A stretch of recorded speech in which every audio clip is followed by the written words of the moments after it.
आंध्र प्रदेशमधील तिरुपती बालाजी मंदिरात चेंगराचेंगरी झाली आहे। यात 6 जणांचा मृत्यू झालाय। चेंगराचेंगरीनंतर परिसरात मोठा गोंधळ उडाला। काही वेळानंतर परिस्थिती नियंत्रणात आली। चेंगराचेंगरीत अनेक भाविक आजारी पडले आणि काही जण बेशुद्ध पडल्याची देखील माहिती समोर येते।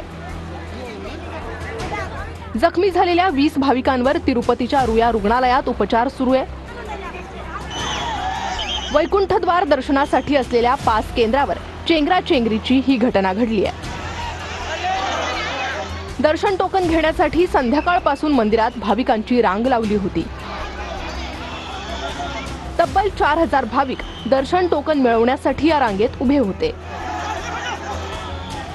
तिरुपती बालाजी मंदिरातील या घटनेनंतर मुख्यमंत्री चंद्रबाबू नायडूंकडून दुःख व्यक्त करण्यात आलंय। मुख्यमंत्री चंद्रबाबू नायडूंकडून जखमींना मदत करण्याच्या सूचनाही करण्यात आल्या आहेत।